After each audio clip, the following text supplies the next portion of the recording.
in the beginning, he just wanted to introduce me to this Homeland Security agent. This agent was looking for money. Yes, he had found about 20 children in Cartagena, Colombia, and he needed about $50,000 for this operation to rescue these children. And at the time, the government would not give him the money because he couldn't prove that there was any Americans involved. And, it doesn't matter what country these children are from, they're children. Welcome back to the show, Disruptors. I'm your host, Aaron Hale, and this is Point of Impact.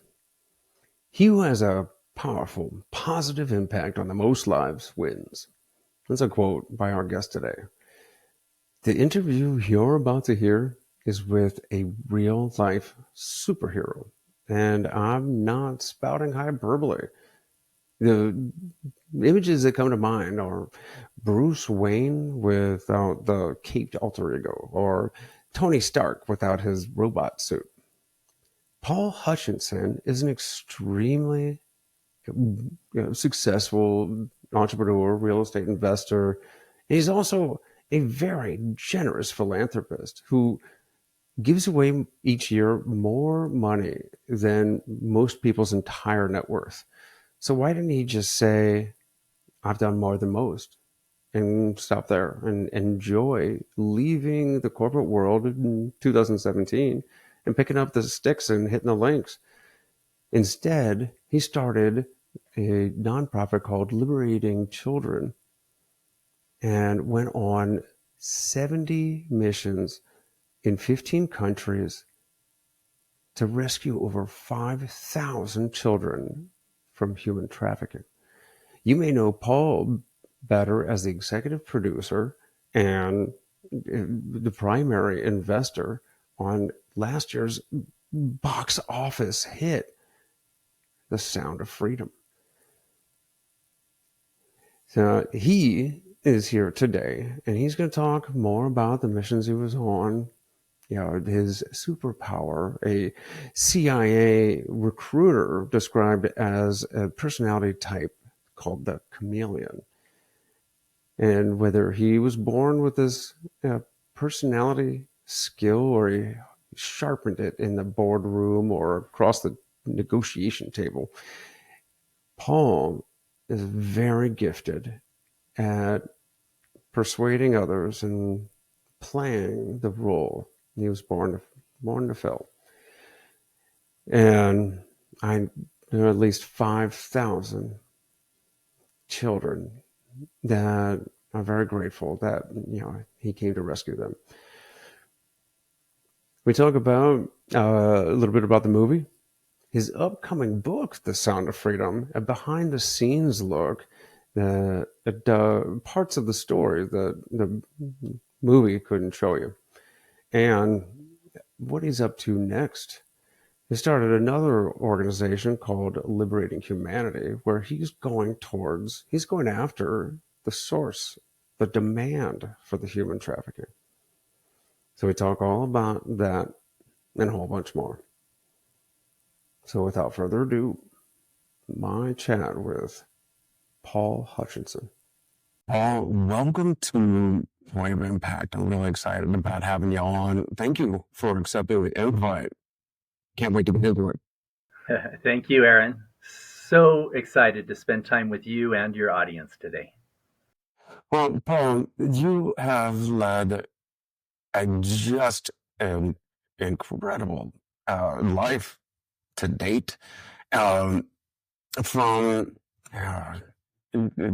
super successful entrepreneur, real estate fund investor, and then before this main point of the story and what your efforts are doing now, you're already a philanthropist. You gave money. In fact, quite a bit of it, quite a bit more than anyone. And forgive me though, is it Sir Paul Hutchinson? I think you've been knighted once or twice. Yeah, three times. My one of my sons like it. So I call you sir, or just dad? I'm like, dad's good. Well, what I'm getting at though is that you could have said, I've done my part. What else could, one person be expected to do?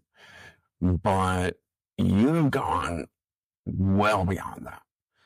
Tell me, how did you go? Maybe we should start even earlier with human trafficking, child trafficking. Can you define that for us? And, tell me how you got involved.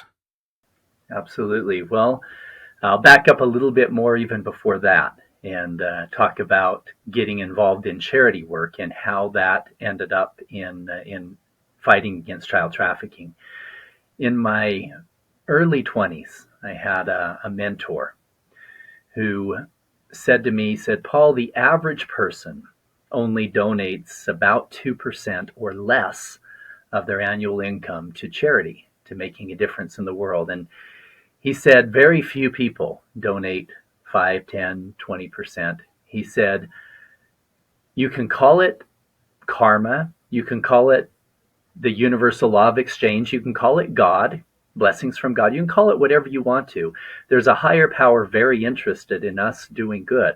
And your financial rewards and other rewards in life will be directly impacted by your decision to give generously, give until it hurts. And now this is back when I was broke. I was earning $2,000 a month, and he wanted me to give 10, even 20% of my money to charity. And I told him this. I said, wouldn't it be better if I just invested that money back into my company and then it gets bigger and faster and then I could donate more later? I told him, my goal is to be successful so I can be charitable. I never thought that I should be charitable so that I could be successful. And that changed everything for me. I started donating a lot in my early 20s. And I believe, Aaron, I believe that one decision made all the difference in the success of my companies. How does somebody become a partner, let alone a founder of a multi-billion-dollar investment fund? Well, you're not a University of Utah dropout, which is what I am. You go to school, you go to Harvard, you get a JD MBA, you go to New York, you work really hard for 20 years, and maybe you become a partner in a big firm like that. The statistical probability of me being where I am was zero. The only way that I could understand it is that I made that decision to give generously to make the world a better place in my early 20s. So fast forward, when about 11 years ago, I had served on many different board of directors. I had donated countless times to all kinds of different charities, and I had focused most of my money and my time on child related charities. I One in particular was the Make-A-Wish Foundation. I was 7 years on the board of directors with Make-A-Wish in our area, and that's when I received a phone call from our Attorney General who said, Paul, I know you've donated a lot of money and time to help children. I need to talk to you about something that's really heavy, really dark. It's the fastest growing criminal enterprise in the world, and good people don't even know that it's happening. And he talked to me about human trafficking and then, in turn, child trafficking. And that's my first introduction is a Homeland Security agent he introduced me to had found some children in Colombia that needed to be rescued. Yeah, but when your AG called, was he asking for a donation? No, he called me, and in the beginning he just wanted to introduce me to this Homeland Security agent. This agent was looking for money. Yes, he had found about 20 children in Cartagena, Colombia, and he needed about $50,000 for this operation to rescue these children. And at the time, the government would not give him the money because he couldn't prove that there was any Americans involved. And it doesn't matter what country these children are from; they're children. And so we invited him to a little movie night that I had with some friends at a friend's house, and he presented. Now, this wasn't just a little movie night. My friend's theater. He had sold his company for over $1 billion.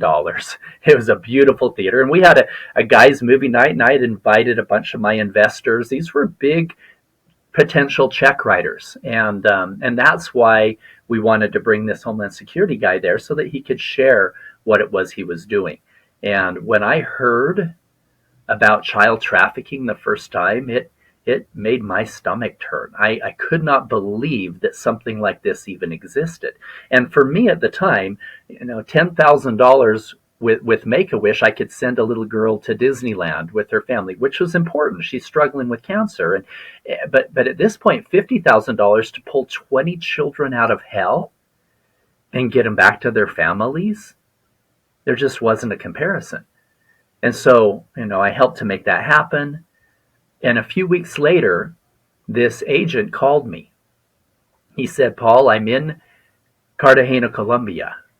There's not just 20 children being trafficked here. We've identified more than 50 and more than 100 children that are being sold by similar rings in other cities that are tied into this." He said, "We believe we could rescue all 100 plus children on the same day at the same time, but I need your help in a big way." And I thought he needed money. And I said, well, how much do you need? He said, "I need you. Can you be in Colombia in 2 days?" And he said that the head trafficker has a piece of property he wants to develop into a child brothel sex resort. He needs a few $1 million to make it happen, and he believes he could make tens of millions of dollars a year selling children to wealthy Americans. And I said, wow. I said, what do you need me to do exactly? He said, "You fly down here and pretend like you're interested in funding this project for him under one condition. You're going to have a party. You're going to bring some of your rich friends. He's going to bring all of his existing inventory of children. And if you're happy, you'll fund his project." This is how we got him to call the other traffickers and get them to bring their children so that we could rescue them all at one time. Okay, but people don't get that kind of call every day or ever. What was it about you that had people thinking, he'd be a perfect sleazeball to play this role? That's a great question. Two things. First of all, I've had a passion for hand-to-hand combat and training my whole life. I knew that someday I would fight in a war. I did not sign up for military service. I have so much admiration for you and all of the good men and women. In fact, most of my undercover operators were former special forces and military guys. But I was not in that camp. But I did have extensive training on Krav Maga, on edged weapons training, situational awareness, the list goes on. But in addition to that, about a year before that, I was with the Attorney General. I had called him up and I said, "What's up, AG?" I said, I have front row tickets to the Miss America pageant. And he said, his exact words were, "Hutch, unlike you, I have a reputation to uphold."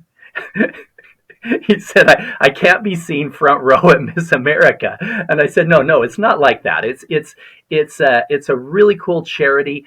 There's some children that girls who lost their fathers in military battle. And we are sponsoring these children, paying for their plane tickets for them and their mothers, and paying for dresses and their hair to be done. And we're having them crowned as a Miss America on stage by Miss America. And it's a beautiful charity. And he said, "Oh, that's cool. I'll go with you to that." So we went. It was a beautiful event. And because it was a fallen soldier charity, the Pentagon sent a representative. And this representative named John was there with us the whole time. And it was the last night. We had been there 3 or 4 days. And we're sitting there at dinner. There's myself. We have a few Miss Americas by me. There's Attorney General. And there's this John guy. And he said, "Mr. Hutchinson, I've been watching you for the last 3 days. and I think your country could use your talents. And I laughed. I said, well, what talents are those? He said, I watched you in seconds break down the barrier of communication and become best friends with a billionaire, a bum on the street, or a runway model. He said, your ability to just flow into whatever conversation is something that we've looked for a long time. Now, I didn't realize this, but he worked for the CIA as a recruiter for 25 years. And so he said, imagine this. He said, we send you to Dubai. We line you up with some dirty money guys. You become their best friends. You have the perfect backstory because you run a multi-billion-dollar investment fund. He said, you get us in the door, get us the info you need, and we'll line you up with some other billionaires to make it worth your time. Well, I ended up turning his guys down. I didn't want to put my life in danger for some white collar crime guys in Dubai. But a year later, Sean, our attorney general, was in a meeting with this Homeland Security agent and with Josh Romney. Josh was Mitt Romney's son, and reportedly, I wasn't there at this meeting, but reportedly, this agent was saying, "Look, I need somebody who can play a role, who can be this wealthy, kind of a Jeffrey Epstein type of a role." He said, "I can't teach my Navy SEALs how to wear a $4,000 suit and a $50,000 watch and negotiate a multi-million-dollar deal." He said, so he was explaining this role, and Sean, the Attorney General, said, "Well, have you ever met Paul Hutchinson?" And reportedly, Josh said, "Oh, Paul would be perfect." And I told him later, I said, "I don't think that's a compliment. You guys both thought that I'd be a good undercover pedophile," right? And so for years, Sean would say, "This is Paul. He has a special set of skills," and those special set of skills could be identified as my, ability to kind of be a chameleon in those situations, or the fact that I've had sufficient training to be somewhat safe in those dangerous places. Hmm. So, okay, you accept the mission, but what was this mission?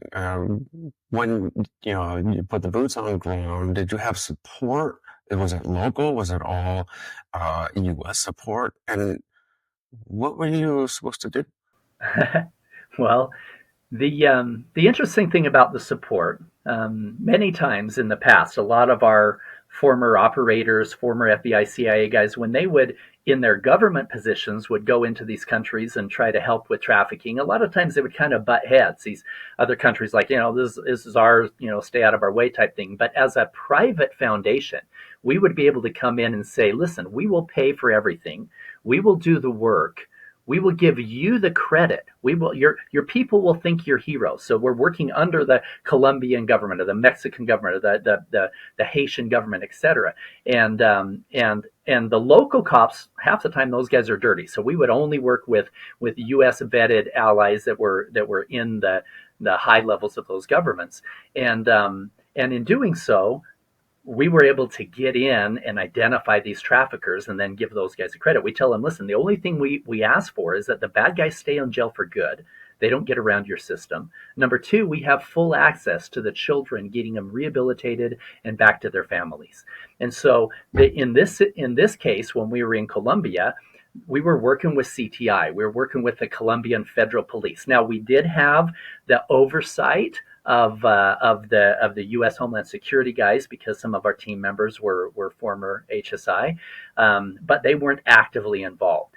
And we did have, from a security standpoint, for me, we had some former Special Forces guys. We had a couple Navy SEALs and Green Berets that picked me up at the airport when I got to Cartagena, Colombia. However, there was a hiccup on the way. I was asked to come down dressed as a wealthy playboy ready to fund this mission. And I had a suit on that cost more than my first car. I have gold and diamond studded cufflinks. I have a monogram shirt. I have a $50,000 Breitling watch on. I have aviator 18 karat gold sunglasses. I mean, I'm looking the part of this playboy, right? And the plane on the way to Colombia, we had to go through Bogota, and the layover got delayed, and I had to stay overnight in Bogota. Now, I was flying in as a wealthy businessman. I was dressed like a target, right? And I get out of the airport, and I realized something hit me. There was a time in Colombia where you could pay $200 and have somebody taken out. So if I looked like I was worth more than $200, that would be dangerous. I definitely looked like I was worth more than that. And I hail a taxi that seemed like it was reputable. He picks me up, and I said, "Take me to the Marriott." Well, he starts driving and passes the Marriott on the freeway. I thought maybe it's the next exit. He passes an exit and another exit and another. I'm like, Marriott, right there. He's like, no, no, no, hotel, hotel. He takes me to this seedy neighborhood. We're talking prostitutes, drug dealers. There's this, big thugs that are standing out there, and he's like, hotel, like, get out. And I'm like, no, that's not the Marriott, And I'm trying to explain in my broken Spanish. Fortunately, I had donated a lot of money to a few of the police departments in Utah. And as part of that, they made me an honorary colonel, and they gave me a little badge as part of it. Well, I had that in my bag. So I open up my Gucci bag, and I finally, realizing that this was super dangerous, I pull out this badge and I said, Policia Marriott, ahora, police Marriott now. And he realized my determination and turned around. But I realized, wow, this is a dangerous situation. In fact, as we pulled into the Marriott, there were literally guys outside the gates of the Marriott that were guarding the gates there with with assault rifles. I'm like, okay, maybe I'm in I have no security whatsoever. But then, of course, the next morning I get private transport. I get back to the airport, fly into Cartagena, and at that point get picked up by two former Navy SEALs in a fully armored vehicle to go see the traffickers. So your mission started a little early. Yeah. So you made it to a destination more or less unscathed, and you started playing this role. What was that like? What was the sensation of when it really kicked off? And then did it go as planned?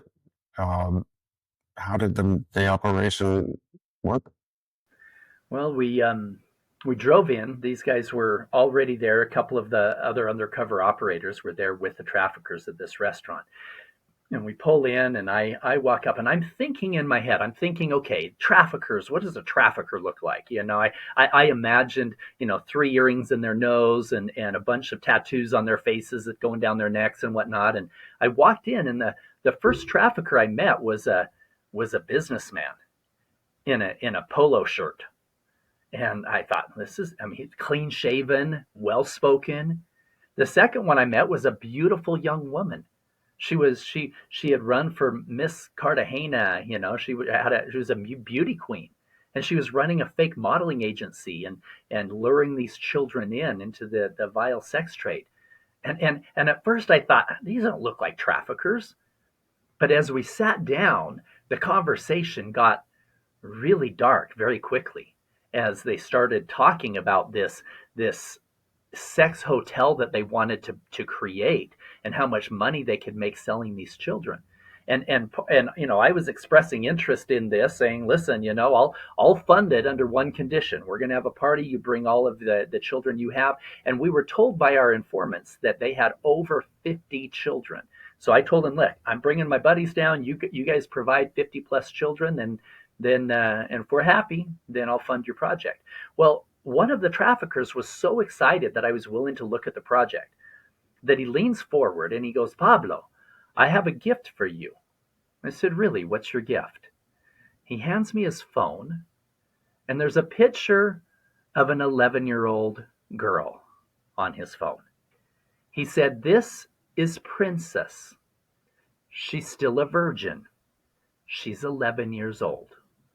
And he started talking about horrible things I could do to this little girl.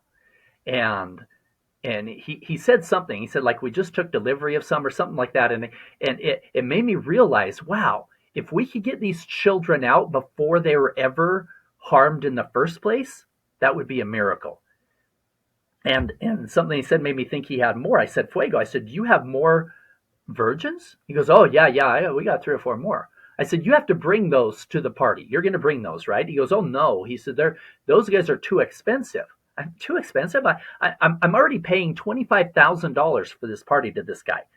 $500 per child for a minimum of 50 children just for 2 hours in the afternoon. So he goes, Jefe, you already paid 25,000. You want to F those other virgins? It's going to cost you maybe 2,000, maybe 5,000 for that little one. It's going to cost you maybe 10,000 more.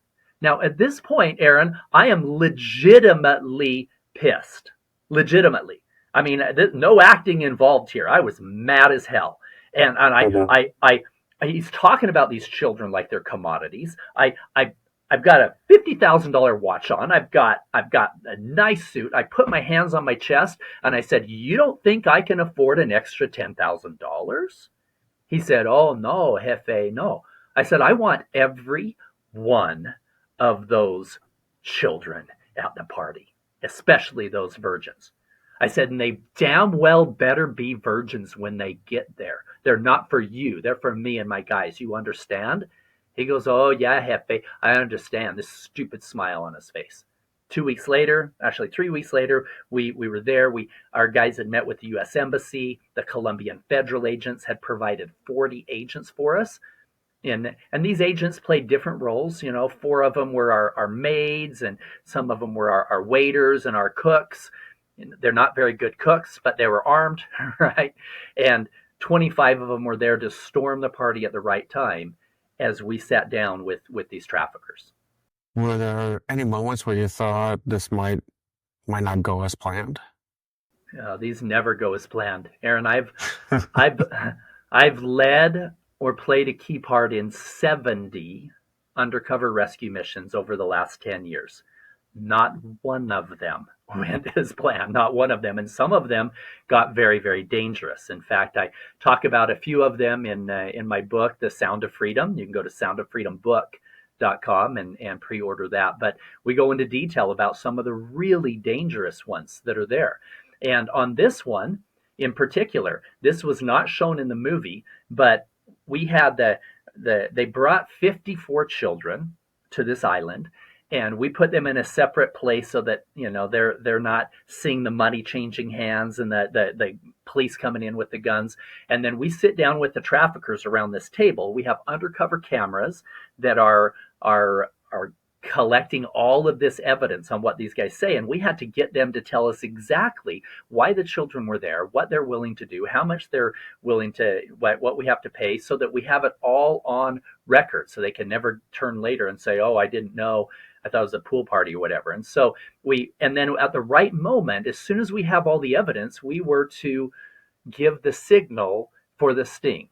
The signal is we were going to order tequila. So as soon as we ordered tequila, our waiters would go back, they would radio the rest of the CTI agents who would rush the island and do the sting, arrest everybody, us included. In the movie, the delay was they didn't bring all of the children. In real life, they brought all 54 children right up front. In the movie, they didn't bring that little girl. In real life, she was there. The jungle was an entirely different country, an entirely different team, looking for a little boy, not a little girl. But we combined about 8 different rescue missions together to make the storyline of the movie. In fact, even the picture in my character in Sound of Freedom, I was the Eduardo Verostegui, who's the producer of Sound of Freedom, plays me in the film, the wealthy philanthropist who funds it and then goes undercover to help rescue the children. In the movie, I said, no, I don't want to go. And it wasn't until Jim Caviezel gave my character the picture of this little 11-year-old girl that I changed my mind. In real life, I was already there. It's when that trafficker showed me that picture on his phone that galvanized my commitment. And so then we're sitting there and we order tequila, and the agents were supposed to rush the island within a couple minutes. It wasn't 45 minutes later before they actually hit. Now, the problem was, Aaron, is that the traffickers misunderstood the ordering of the tequila as a time to start the party. So one of the guys takes out a bunch of cocaine. Another one goes in the house to get some children and comes back out with these 4 virgins. Now, the kids were crying, scared to death, and I'm sitting there on this chair. As tall as I am right now, sitting down, this little girl standing up wasn't much taller than I was sitting down. And so we were almost eye level. And all I could see was fear in her eyes. She was so scared. And the agent still hadn't come to storm the party. And he's like, "What do you want to do with her?" And I'm like, I took her little hands. I just said, "Está bien, it's okay." And I told the traffickers, "You know what? It's not time to start the party yet. Take these children inside.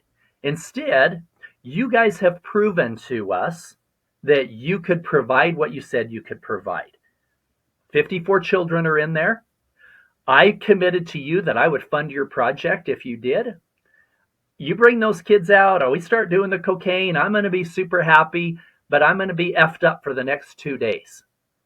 So why don't we get this deal done now instead?" So we set those children back inside, and I had somebody bring a paper and a notebook and a writing utensil, a pencil, and I started writing down. I said, "Guys, let's do a business plan right now." It was just a delay tactic. We were waiting for these agents. I'm thinking 5 minutes, 10 minutes, agents still aren't there. Something is wrong, but we need to delay these guys. And so sitting down with this notebook, I believe that it was divine intervention that I was there. Not because I'm anything super special. It's because I had negotiated hundreds of business plans and business deals over the years. And so writing a business plan was second nature. So I said, "Guys, let's talk about the project itself. What does it look like? Let's draw this out." We did that. The agents still weren't there. I said, "Okay, let's talk about the supply. Every business, you've got supply, you've got demand, you've got where are you getting the children from? What does it cost? What does it cost to get a little Colombian girl? What does it cost to get a little American girl?" And I was writing all these things down. And when the product is children, the discussion gets disgusting very quickly. And I soon had to change I'm like, "Okay, now they're telling me about where they're getting the children, etc." I have to change it to, "Okay, tell me about the demand. Where's your customers? How are you getting them?" And they're going through all these details that ended up, and these details I put in the book, the Sound of Freedom book, and in the movie. A lot of the stuff that we got for the movie was things that we had learned in sitting down with traffickers like these and writing down exactly where they were getting the children and where the demand was coming from. No offense to my law enforcement friends. I actually got this joke from one of my police officer buddies that said, "When seconds count, the police are only minutes away." But I agree. Yeah, I honor them for their service, but you're right. You don't know what could happen that could delay them being there. But who would have thought way back when, doing all these business deals, that these skills would come in handy in that kind of situation? So these law enforcement, police officers, child protective services, they eventually did arrive. The mission was a success. They rescued these children. First, where do these kids come from? Where do they find them? And is it, why isn't there more attention being put on it, or at least before the Sound of Freedom? It seems like there should be not like the war on drugs or war on terror that is very successful, but why don't we have a war on trafficking? Well, the sad truth, there's a lot more people involved than we want to believe in Hollywood, big media, politics. There's a lot. All the way up the line. You look at the Jeffrey Epstein situation. Jeffrey Epstein was not operating alone. If you are an agency who wants to control the votes of a senator, of a congressman, of a federal judge, if you want to control their votes forever, get that kind of blackmail on them. It's sad, but that's how dirty this swamp is, and it's happening everywhere, and our children are the ones that are suffering the most. So now here's an important answer to that question as well. Parents will leave the movie Sound of Freedom, and they'll be all, okay, I want to do something. How can I help? What can I do? Well, the worst thing that you can do is go to Colombia and try to go rescue children. You're gonna get shot. Okay. The best thing you can do is go home and hug your children. And people say, well, how does that help if I hug my children? Well, the majority of trafficking of children taken from one place to another comes from children from broken homes or runaways or a broken foster care program. A healthy nucleus family is the best deterrent against child trafficking. And and in addition to that, though, in addition to those children, yes, things happen like what you see in Sound of Freedom, where there's once in a while there's a healthy family that is broken apart by this. That usually will happen in second and third world countries, like we showed in the movie. In fact, there are thousands and thousands of children every year that are being taken from healthy families that are impoverished here in Latin America and taken up across the border and being infiltrated into the US and being trafficked in the US right now. And that's an entire other discussion on where that's coming from and who's paying for it, et cetera. But it's also important for parents to understand that their relationship with their children is the best deterrent of all. The majority of children who are being exploited, who are being abused sexually, who are being sold even for sex, the majority of them sleep in their own beds at night and their parents don't even know. You need a relationship with your children where they can very comfortably come to you and say, hey, Dad, I don't like it when you tell me to hug Uncle Harry because he touches me weird and he tells us that we should have secrets that are away from you. Or I don't like it when I go to this friend's house because her brother takes pictures of us when we're changing and he says sexual things to me. Or I don't like this babysitter because she shows us pornography and tells us that we should trust her more than you. These are grooming behaviors. And we as parents need to be very aware of these things. And again, Liberating Humanity has lots of free tools for parents to learn how they can keep their children safe and situational awareness and signs that tell them that maybe their child is in a situation that they need to intervene. No, it's absolutely disgusting. It's reprehensible. And standard, the everyday U.S. citizen would think the same thing. That couldn't be happening here. Where is all the demand? Where are these children being abducted? Where are they going? Who's buying them? Well, that's the sad answer. America, the United States, is the number one producer and consumer of child pornography. And it's first world countries like the US, like the UK, that are the demand side that are traveling to second and third world countries like Ukraine, like Cambodia, like Thailand, like Colombia, are and exploiting these children that are already vulnerable because of poverty, because of the legal systems that are in place that are not there to protect them. So that's where the demand is coming from. And unfortunately, a lot of these countries, places like Nicaragua and Honduras and others, even Mexico, these children are now being moved to the US. The border issue should have never been a political issue either way. This is a human trafficking issue.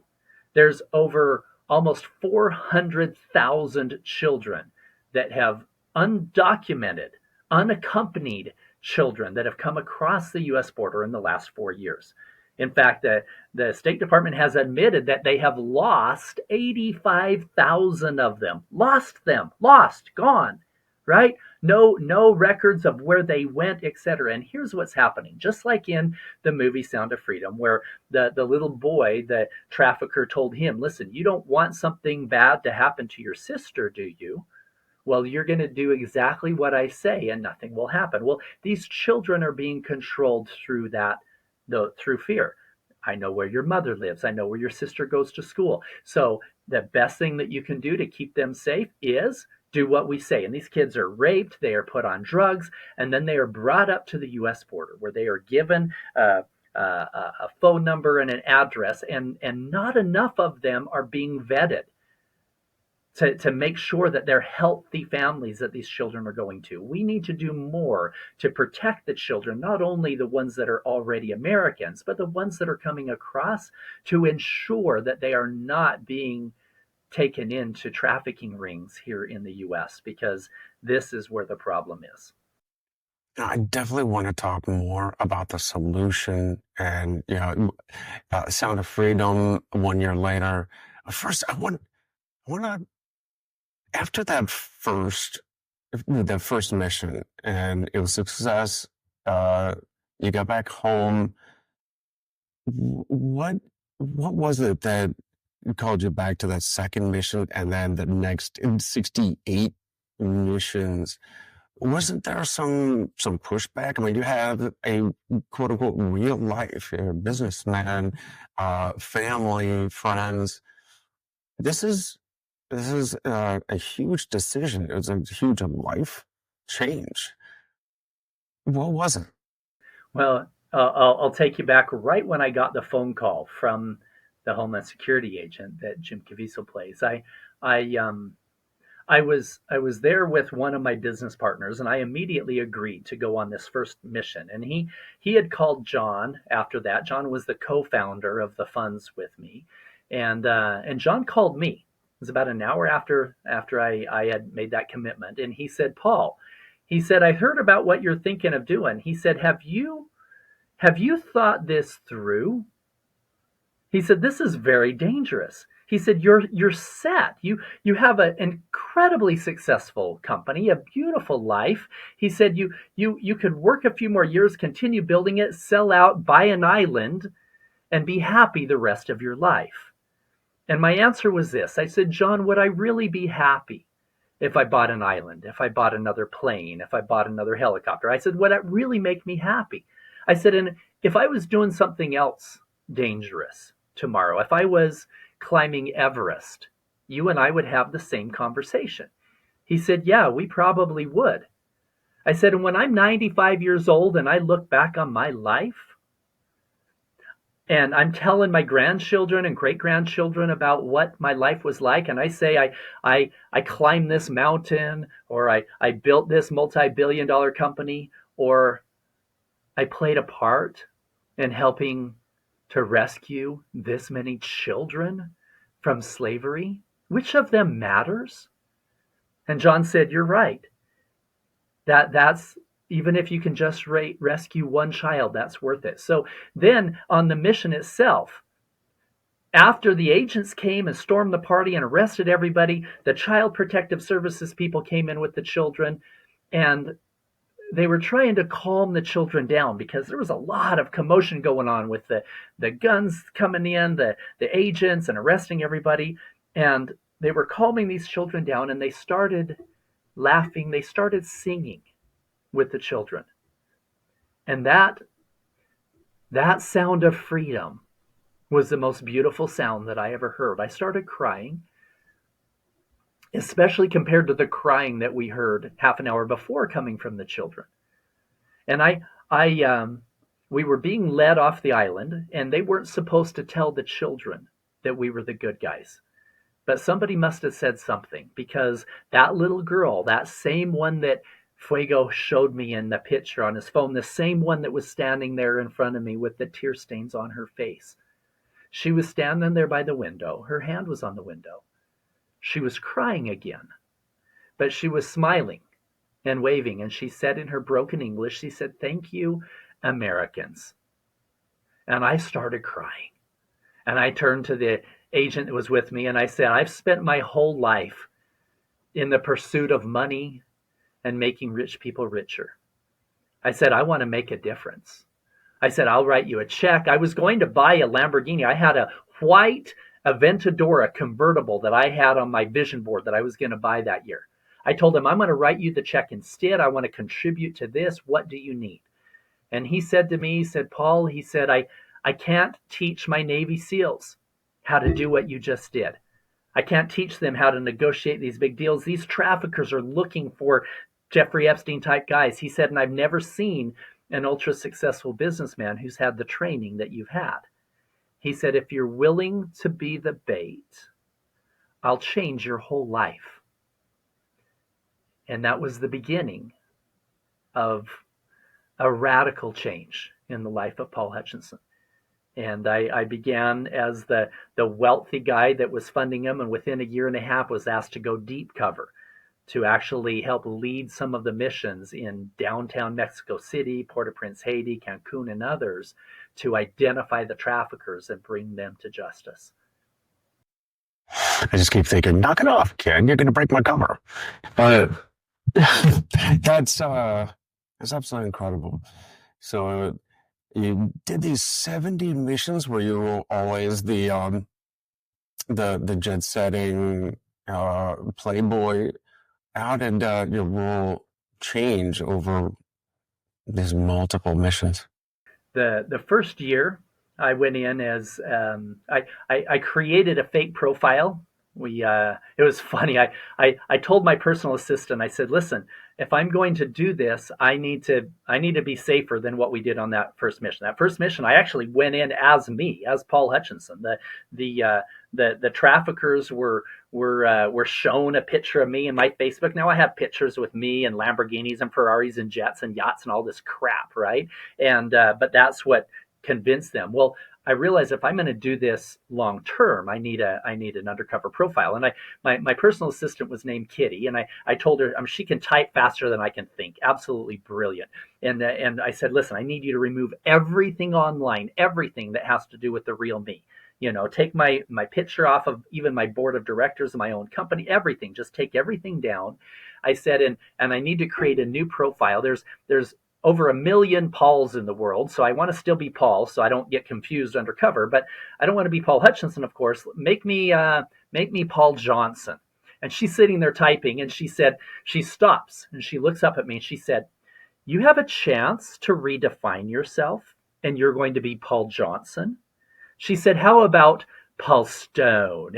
So I'm like, oh yeah, that's badass. That looks like, it sounds like the kind of profile that we are needed. And so, we put together a fake web page and Facebook and Instagram, all of this stuff that was consistent with this rich playboy. I already had pictures of me living this lifestyle, and that was used by these operators to bring in traffickers everywhere from Acapulco to Dominican Republic and everywhere in between. So a lot of these operations came from that profile. Then, about a year later, the foundation that we were working with at the time, they were concerned that the pre-ops were too dangerous, that they didn't want to have any of their inside people finding the traffickers on the ground. So that agent came to me and he said, Paul, are you willing to lead operations? Because I was outside the foundation and funding everything out of my own pocket. And he said, are you willing to fund these operations and go deep cover? And that's where it started. I then wasn't Paul Stone. I was Paul Steele or Paul Black. I mean, I had a bunch of other profiles, and I would go in with my team and go face to face with the most evil people on the planet at 2 a.m. We would literally sit down with the federal police and say, okay, where's the most dangerous place in Mexico City? And we would draw a circle around the red zone and the most dangerous. Now, what's the most dangerous time of day to be there? 11 p.m. to 2 a.m. Great. That's when we would go to those locations at those times, fully unarmed, making friends with the guys who knew where we could buy children. And that's how we rescued, literally through our foundation, through ones that I helped to fund and the stuff that I led. Thousands of children are now back with their families. you know, it's absolutely incredible that you would put yourself in harm's way, and I understand the motivation. But nobody in these traumatic uh, situations comes out unchanged. Nobody is immune to the effects. I know, having been on the battlefield, and I know many people who warriors.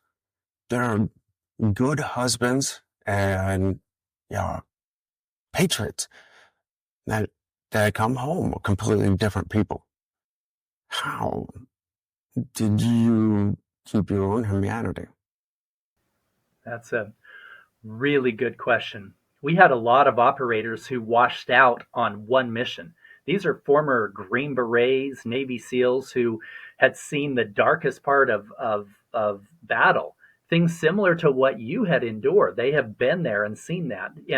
And in one undercover mission, in one day, and seeing children being sold as commodities, just just took their PTSD to a whole new level. And uh, I got a phone call. This was about a year and a half into it, 2 years into it, and I from two of my operators, Andrew and Jimmy. Both of them Andrew had done almost 20 missions with me. Jimmy had done, I think, 12, 13 at the time. And Andrew said to me, he said, "Paul, do you trust us?" I said, "Yeah, I trust you with my life, literally, undercover." He said, you need to come to this location. You need to fly and be with us for this transformational event this weekend." Now, I had done transformational stuff. I had walked on coals with Tony Robbins. I had broken bricks with my bare hands at, different events. I mean, I'd been transformational stuff. I had been there. And in my early 20s, I had a very successful company that helped people overcome anxiety and depression together with PTSD using a cognitive restructuring program that took about 12 weeks and a personal coach to help people live a normal life that were dealing with debilitating anxiety disorders.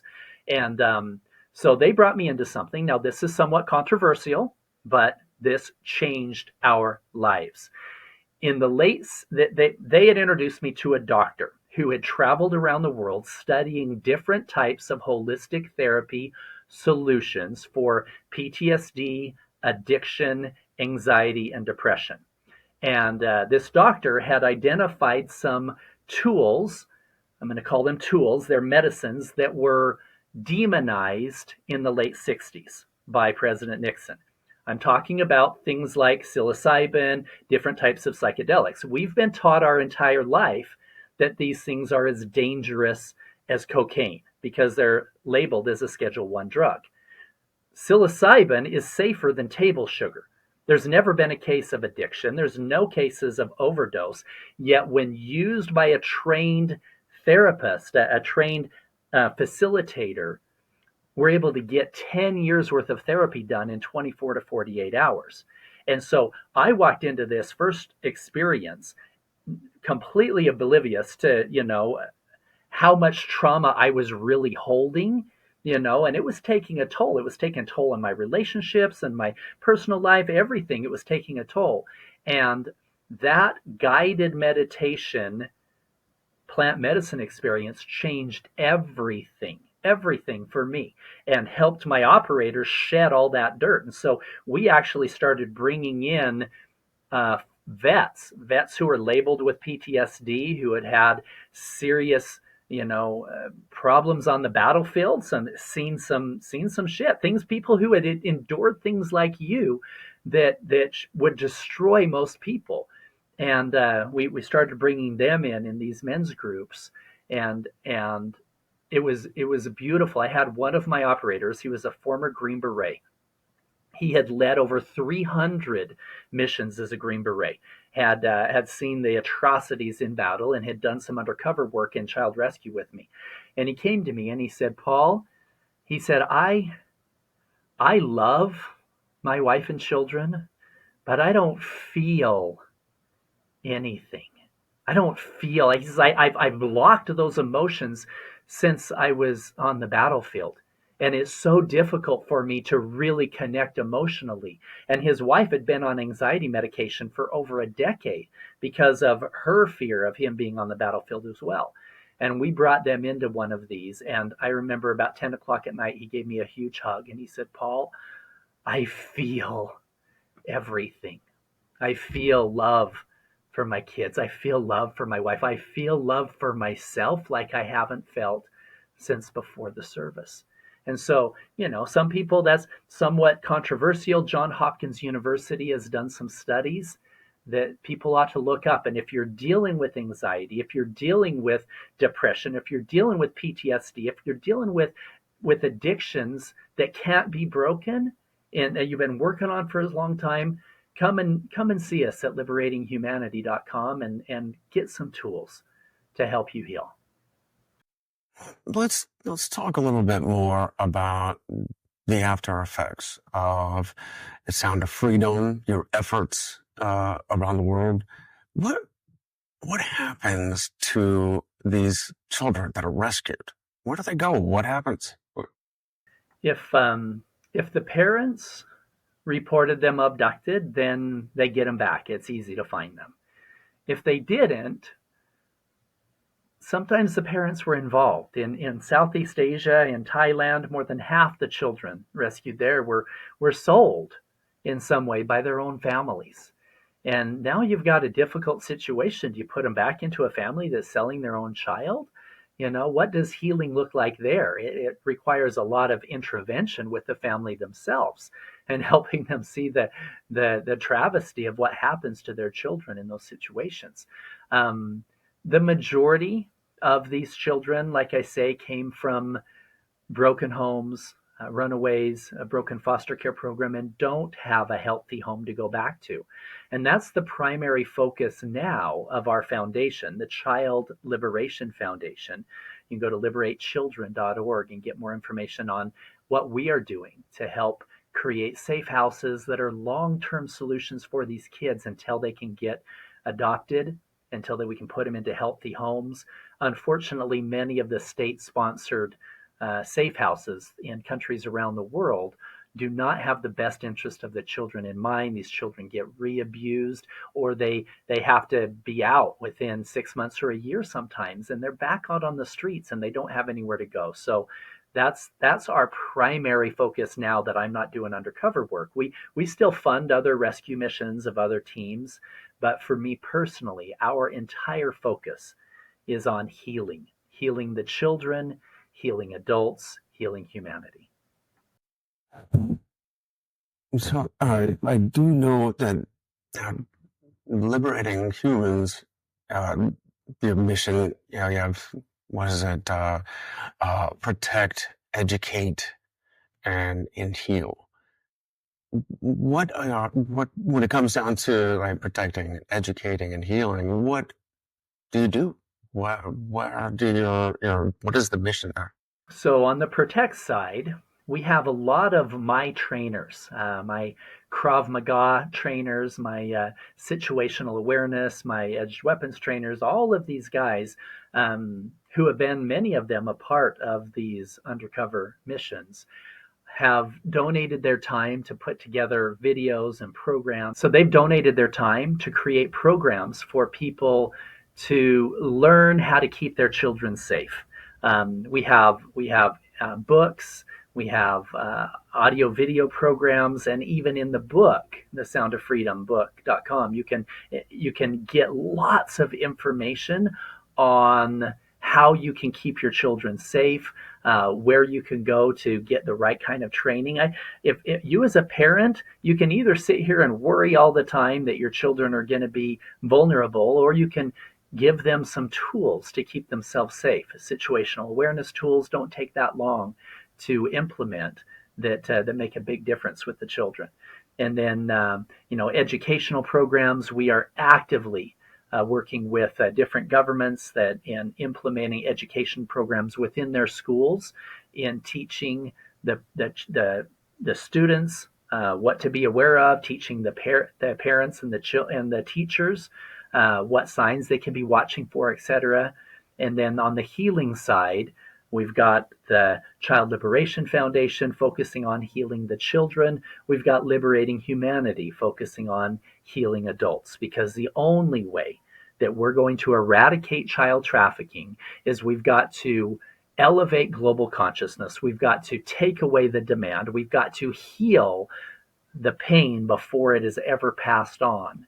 And those are some very sad numbers, but 1 out of every 4 women that you know was a victim of sexual abuse as a child. And for men, it's a little bit less. It's 1 in every 5, about 20% sometime in our lives. But even those ones, the majority of them were as a child. And in fact, 25% of them was under the age of 10 years old in their own homes. And so our goal is to not only eradicate child trafficking, but to save children everywhere by creating awareness, creating programs, and ensuring that somebody's trauma never gets passed on to another child. Literally 1 in every 3 people who are traumatized in either verbally, physically, or sexually as a child, 1 out of every 3 end up becoming contact offenders and passing that trauma on. And that's what our goal is on the healing side, is to ensure that nobody ever is in a position where they pass that trauma on to a child. Well, it's been a year since the release of the feature film, The Sound of Freedom. And I think last I read, it grossed over $250 million. That's not bad for a movie with a production budget of, what, $14-15 million? 14 million, yeah. Oh, how has that affected? Have you seen an effect because of the movie? 100%. The purpose of the movie was to create global awareness. I'm the executive producer and primary investor, the first investor in The Sound of Freedom. And the purpose of investing in that film and getting it out to the world is we realized that back at the time of Abraham Lincoln, Aaron, it wasn't people like me. It wasn't the people rescuing the slaves that created the biggest difference. It was people like you. It was influencers. It was people like Harriet Beecher Stowe, who wrote a book called Uncle Tom's Cabin, which was the media, was the podcasting of the age, right? And it created an awareness with good people of what was going on in the South. In fact, years later, when Abraham Lincoln met Harriet, he shook her hand. He said, "So you're the little lady that wrote the book that started the Civil War." So today, if we're going to eradicate trafficking, if we're going to fight child trafficking and get rid of this evil for good, we need millions of people to see what we had seen. Now, we can't take millions of people undercover, but we could help millions of people feel what we had felt and use media as the medium to do so. And indeed, it has. Literally, I think last count was well over 30 million people worldwide have seen Sound of Freedom. And many tens of millions more have heard of it. And we now have open doors in countries all around the world where we can come in, speak with government officials, and help them change laws, change policies, create safety for these children, expand their vision of what safe houses and the education programs can look like, and literally make a massive impact in the lives of billions of children. I've heard the example of the most successful, the rules for a successful NASCAR driver is, one of them is, don't look at the wall.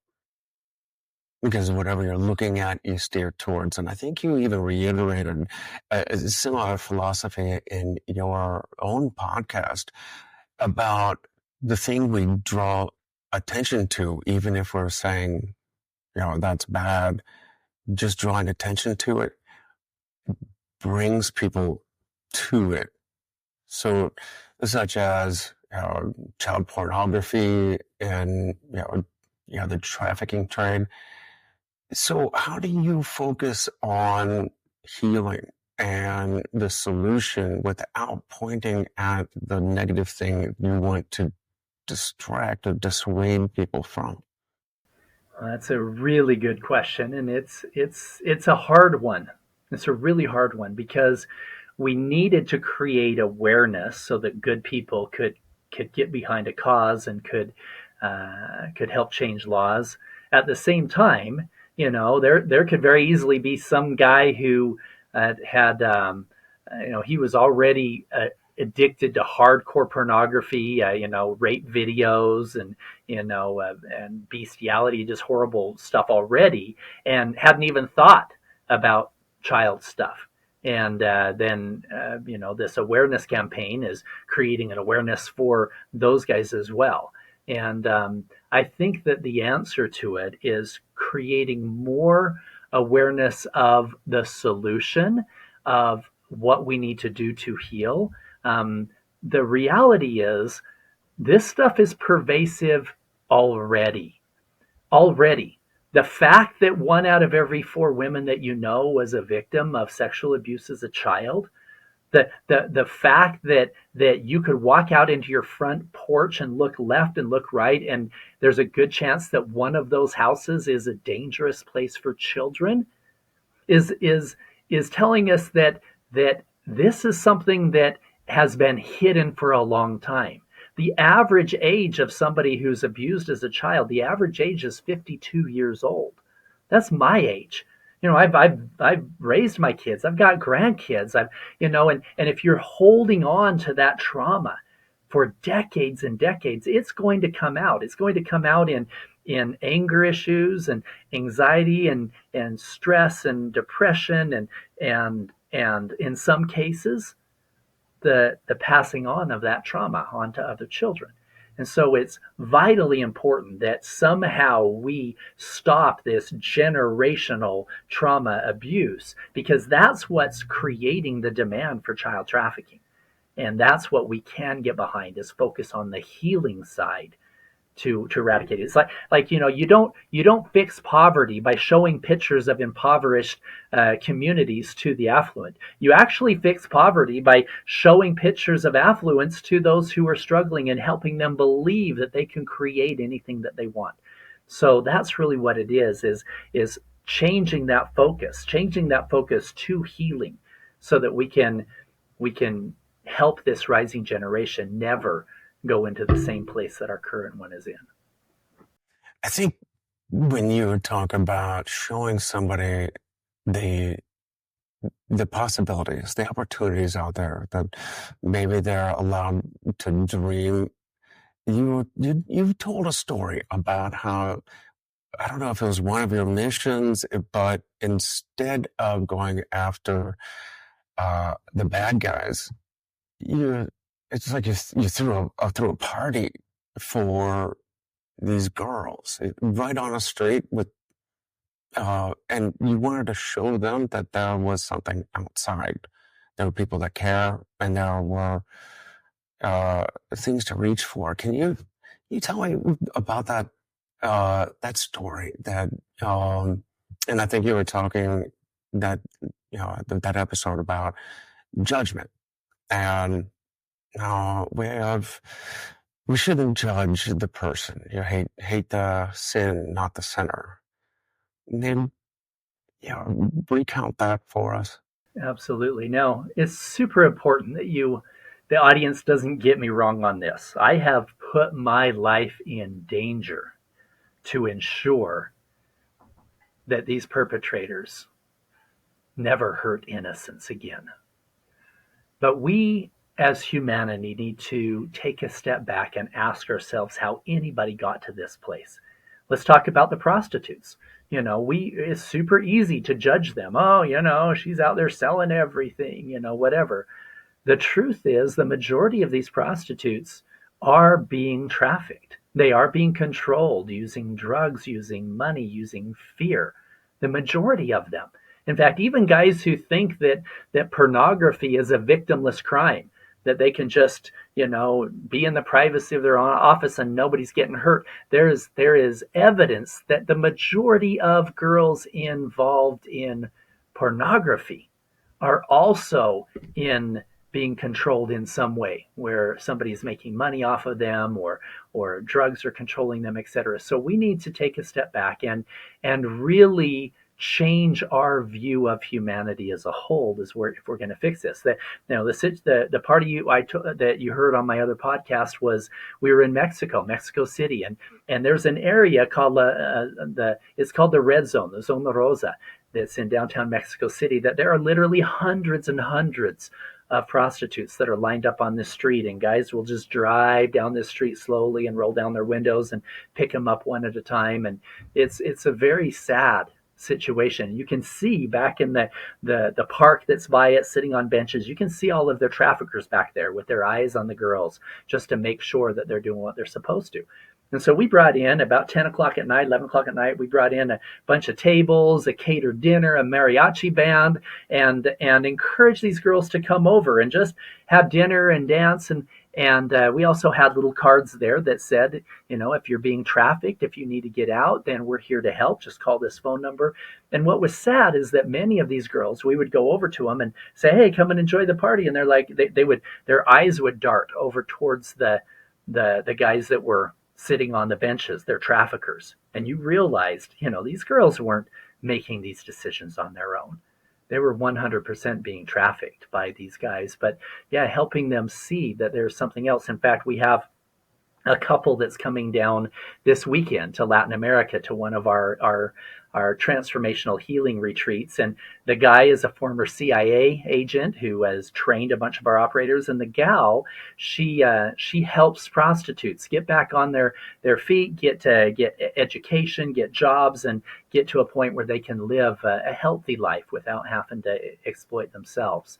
And so it's changing our perception there. I've realized a long time ago, Aaron, that if I'm ever judging another human being, whether it's for overeating, whether it's for cutting me off on the freeway, whether it's for even the most horrible thing, somebody selling a child, the parents in Thailand selling their own child. If I'm ever judging another human being, there's a 100% chance that I don't have all the facts. There's only one person in the universe that knows everything, and that's not me. And I don't know. I don't know if that guy cutting me off on the freeway, if he's going to the hospital, his daughter's in the hospital. He could just be a jerk. I don't know. I don't know if the guy selling me a child, if he was raped as a child himself. He probably was. Now, that doesn't justify his behavior, but it is important for us to take a look at those things so that we can take a step back and identify real solutions to fix this problem of child trafficking. That reminds me of Eric Greitens' book, Resilience. And he's got his humility mantra. He says it every morning and every evening. And in there it says, everyone has something to teach me. Everybody out there in the world is better than me in some way. So you never close your mind. You shouldn't judge others as less than you, because you are only hurting yourself. So that's an excellent lesson. Well, I know we're going long. I really appreciate your time. Are you still, you're not still conducting missions now? You've shifted your focus to the foundation, to liberating humans, liberating children. And of course, you've got the book coming out. What's on the horizon for you? Yeah, you're right. You can't do undercover work if you're a public profile. In fact, right after the Colombia mission, that Homeland Security agent that Jim Caviezel plays, he wanted to be the face. He wanted to be on CNN, ABC, and the rest of us said, that's great. We need to have somebody that's out there, that's visible. And so we chose to continue the undercover and finding the children, and he would tell the stories. And as it got close to the movie coming out, and many of us as operators had separated from him and his foundation, we sat down and decided who was going to stay, who was going to work, and I pushed back hard. I never wanted to be a public figure about anything. I was super happy in my private world, and doing the operations. There's no interest whatsoever in having a target on my back like that on a public scale. But and people say, isn't this dangerous going public? Well, of course, but no more dangerous than being face to face, 2 feet away from guys selling me 8-year-olds. That's super dangerous as well. If they knew who we were, we'd be dead in a second. So moving forward, I feel just like the divine calling I felt when I sat there and looked at this little girl in the eyes, and I made a commitment to myself and God and that little girl that I would dedicate my life to eradicating that evil. And then 10 years later, I find out there's still more children being sold than ever before. And I said to myself, Paul, if your goal is to eradicate child trafficking, you're not doing a very good job. And so at that point, we decided as a team that I would need to go public and I would share the stories. The Sound of Freedom book is the first of the child liberation series, and over 70 missions. There's a lot of beautiful information there. It's not going to make you. I mean, there's parts that'll make you mad, but there are the majority of it is things that parents can do to help keep their kids safe. I go into detail about where these kids came from and what we did to take down these networks, and it's super inspiring, super inspiring. So many more books are coming up. I'm now speaking publicly and have a lot of amazing audiences that we have booked out over the next year in teaching everybody everything from how to build a multi-billion-dollar company to how to successfully create a global movement with your charity. So that's where things are continuing moving forward. These healing retreats are everything. We are hosting at least one a month here in Latin America and helping people break free from their addictions, anxiety, depression, PTSD that's holding them back from living a true life without limits. That sounds pretty exciting. All of that you've got going on. Paul, I really appreciate your time sharing your story with our audience. And if others want to get involved, they want to look you up, they want to start paying it forward, where can they go? You can find me on all social media on just liberating.humanity, Instagram, TikTok, Facebook, whatever, just liberating.humanity. My podcast, you can just look up Liberating Humanity on YouTube or any of the podcast channels, and you can get a bunch of, and just like some of the ones that you watched already, there's a lot of inspirational stories and tools to keep your kids safe. If you want to get involved in fighting trafficking and donate there, you can go to liberatechildren.org or just look up the Child Liberation Foundation and get involved. People are donating $25 a month. Others are donating $1,000 a month to help eradicate trafficking. And you can see exactly what we're doing to fight this problem, to create healing, education, love, and of course, taking down these networks. We'll get all those links in the show notes. And once more, thank you for being on the show. But even more so, thank you for what you're doing for our children. Thank you, Aaron. Very, very grateful to spend time with you and your audience today.